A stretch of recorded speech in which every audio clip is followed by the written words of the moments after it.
البدع والأهواء، أهل البدع العقائدية وأهل البدع السياسية. نقول بيننا وبينكم السلف، بيننا وبينكم الكتب، كان فيقول البدع بيننا وبينكم. Kita menghindari PR i'rab dari apa? Dari imma, karena nanti pada kebingungan. Karena setelah ja'a kok imma gimana ini? Wah, yaudah kita cari yang mudah yaitu bal. Bahkan. Iya.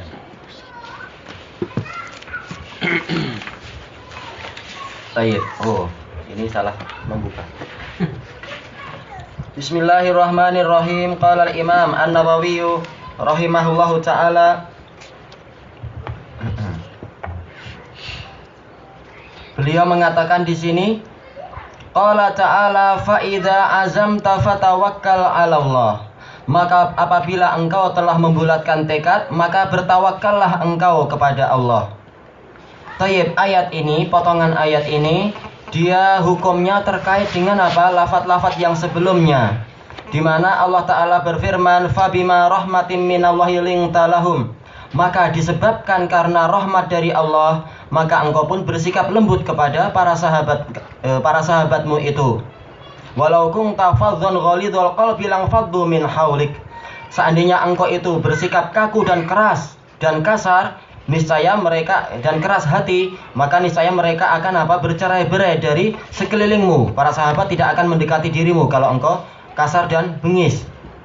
Fa'fu anhum wastaghfir lahum wasyawirhum fil amr. Maka maafkanlah mereka dan mohonkanlah ampun untuk mereka dan ajaklah mereka bermusyawarah di dalam urusanmu. Fa idza azamta fatawakkal 'ala Allah.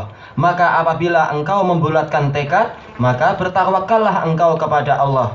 Dijelaskan oleh Syekhul Islam Ibnu Taimiyah di Majmu' Fatawa dan juga Ibnul Qayyim di dalam I'lamul Muwaqqi'in, bahwasanya apa? Ayat ini di dalamnya ada serangkaian adab dakwah yang diajarkan oleh Rasulullah yang diajarkan oleh Allah kepada Rasulnya. Yang pertama adalah apa? Ketika dengan para sahabat-sahabat beliau hendaknya bersikap lembut, bersikap penyayang, memohonkan ampunan, memaafkan kesalahan dan sebagainya. Itu yang pertama. Dan itu sangat penting di dalam dakwah. Kemudian yang kedua adalah apa? Adalah wasyawirhum fil amr. Ajaklah mereka bermusyawarah di dalam urusan ini, yaitu dalam pelaksanaan dakwah dan sebagainya. Dijelaskan oleh para ulama yang mentafsirkan ayat ini bahwasanya hikmahnya adalah apa?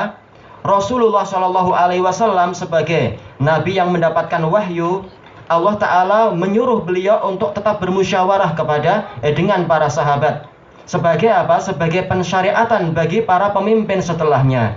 Untuk apa? Mereka itu tidak mencukupkan diri dengan pendapat sendiri, tetapi minta pendapat dari apa? Para sahabat-sahabatnya, orang-orang yang di sekelilingnya yang terpercaya, untuk apa? Mengeluarkan apa itu? Ide-ide yang bagus. Kenapa? Walaupun Rasulullah punya wahyu, tetapi apa? Tapi umat yang setelahnya mereka tidak mendapatkan wahyu, maka mereka harus untuk apa? Menggiatkan yang namanya musyawarah itu. Itu sisi yang pertama dijelaskan oleh para mufassirun. Sisi untuk apa? Sebagai pensyariatan, walaupun Rasulullah tidak perlu itu, karena beliau dapat wahyu. Tapi untuk apa? Mensyariatkan kepada para pemimpin setelahnya agar banyak-banyak bermusyawarah, agar mereka itu apa? Mendapatkan petunjuk. Makanya dijelaskan oleh Imam Ibnul Qayyim bahwasanya apa? Termasuk pemimpin yang paling banyak bermusyawarah setelah Rasulullah adalah Umar. Padahal Umar Ibnul Khattab beliau adalah muhaddatsun mulham, mendapatkan ilham dari Allah. Bahkan Rasulullah mengatakan apa? Inni ra'aitu sakinata takhruju min lisani Umar. Ya, fi lisani Umar. Aku mendapati bahwasanya ketentraman itu ada di lidah Umar. Tayyib. Menunjukkan apa? Walaupun Umar itu beliau itu banyak mendapatkan ilham dan sebagainya, tetapi beliau sendiri banyak bermusyawarah dengan para kahul, orang-orang yang sudah tua, juga bermusyawarah dengan para syubban, anak-anak muda.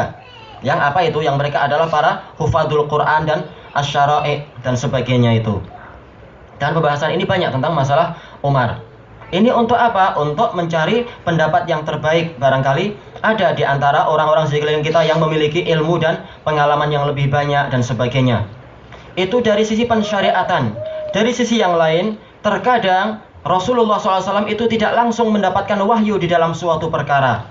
Sehingga disinilah nampak apa itu keutamaan para sahabat. Seperti ketika terjadi apa itu awal-awal perang Badar.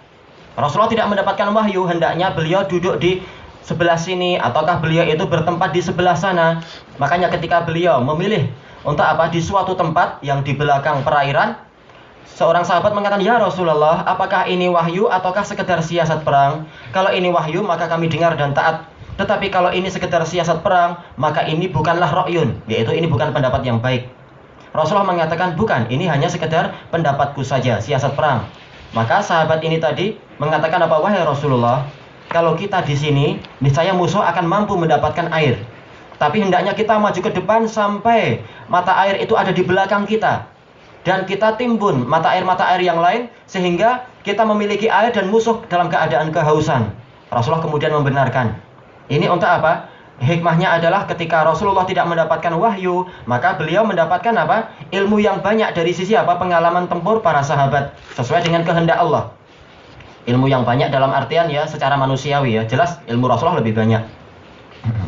Itu dari masalah perang Badar. Demikian pula dalam masalah apa? Perang Khandaq. Case-nya hampir sama tentang masalah apa itu siasat perang lagi. Juga dalam masalah-masalah yang lain yang mana Allah Subhanahu wa taala sengaja untuk tidak menurunkan wahyu di dalam masalah tersebut untuk apa? Agar Rasulullah itu berijtihad dan mendapatkan pahala dan untuk menampilkan keutamaan para sahabat.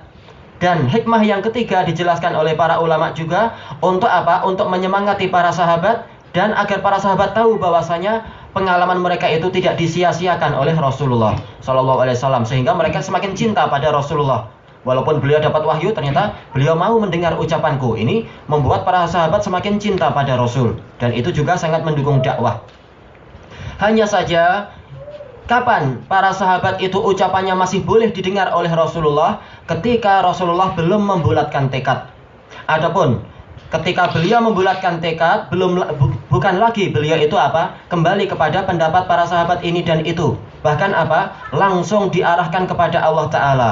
Fa'idha azamta fatawakkal 'alallah. Maka apabila engkau telah membulatkan tekad untuk suatu perkara, maka bertawakallah kepada Allah. Bukan lagi untuk apa? Membuka pendapat ini dan pendapat itu. Sebagaimana dijelaskan Syekhul Islam di Majmu' Fatawa.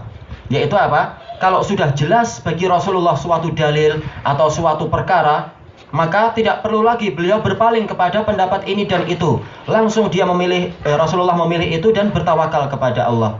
Inilah hikmah dari ayat tersebut. Rangkaian ayat tersebut dijelaskan oleh para mufassirun. Taib.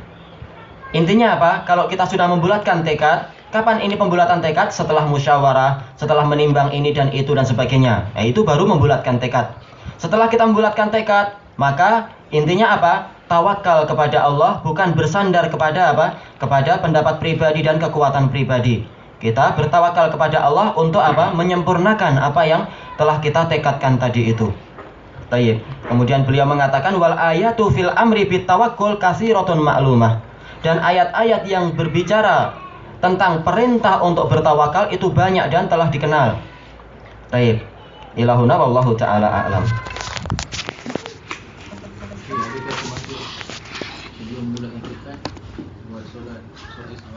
Iya, itu masuk di situ.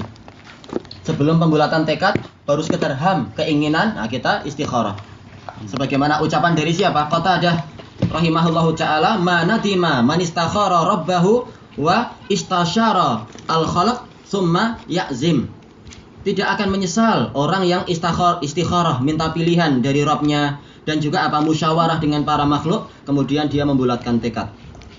Yaitu bagian dari itu, sebelum apa membulatkan tekad.